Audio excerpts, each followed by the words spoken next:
نحمده ونصلي على رسوله الكريم أما بعد فإن خير الحديث كتاب الله وخير الهدي هدي محمد صلى الله عليه وسلم وشر الأمور محدثاتها وكل محدثة بدعة وكل بدعة ضلالة وكل ضلالة في النار صدق الله العظيم۔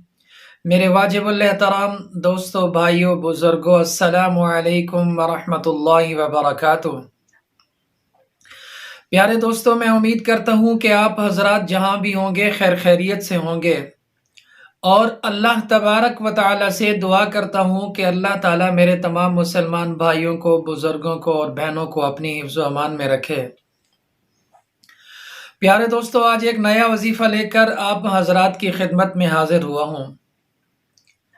آج کا جو وظیفہ ہے ان میرے بھائیوں کے لیے، بزرگوں کے لیے اور بہنوں کے لیے، ماؤں کے لیے ہے جو ہمیشہ جادو کی وجہ سے پریشان ہیں۔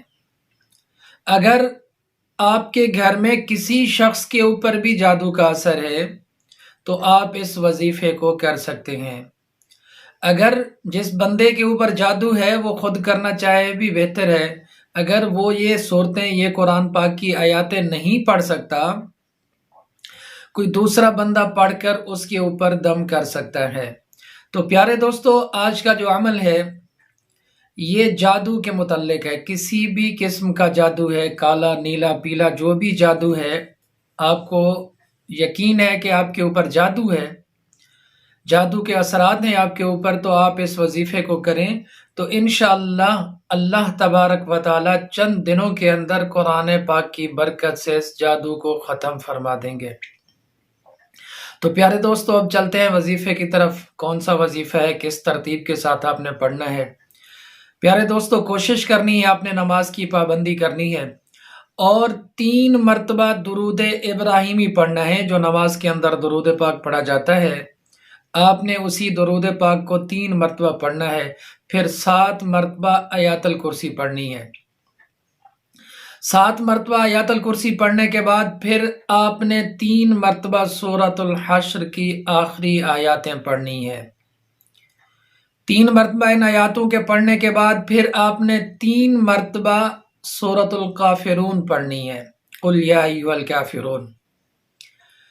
اس کے بعد آپ نے 3 مرتبہ سورۃ اخلاص پڑھنی ہے، 3 مرتبہ سورۃ فلق پڑھنی ہے اور 3 مرتبہ سورۃ الناس پڑھنی ہے۔ اسی ترتیب کے ساتھ آپ نے ان صورتوں کو پڑھنا ہے۔ پھر آخر میں 3 مرتبہ درود ابراہیمی پڑھنا ہے۔ پھر اپنے دونوں ہاتھوں کی ہتھیلیوں کے اوپر پھونک مار کر پورے جسم کے اوپر ہاتھ پھیر لیں۔ پیارے دوستو، 3 دن کا یہ عمل ہے۔ 3 دن تک آپ نے اس وظیفے کو پڑھنا ہے اسی ترتیب کے ساتھ، اور جتنا بھی سخت سے سخت جادو ہے تو وہ جادو ختم ہو جائے گا۔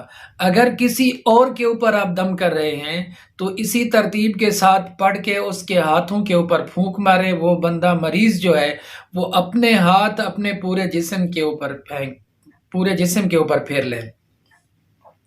تو پیارے دوستو، میں امید کرتا ہوں کہ یہ وظیفہ آپ ضرور کریں گے، اور اللہ تبارک و تعالی سے دعا کرتا ہوں کہ جتنا مسلمان جادو کی وجہ سے بیمار ہیں یا کسی بھی موذی مرض میں مبتلا ہیں، تو اللہ تبارک و تعالی ان تمام کو شفائے کاملہ عاجلہ عطا فرمائے۔ اور اللہ تبارک و تعالی سے میری دعا ہے کہ جتنا مسلمان بے روزگار ہیں، اللہ تبارک و تعالی ان کو رزق حلال نصیب فرمائے۔ پیارے دوستو، اپنی دعاؤں میں یاد رکھنا۔ والسلام۔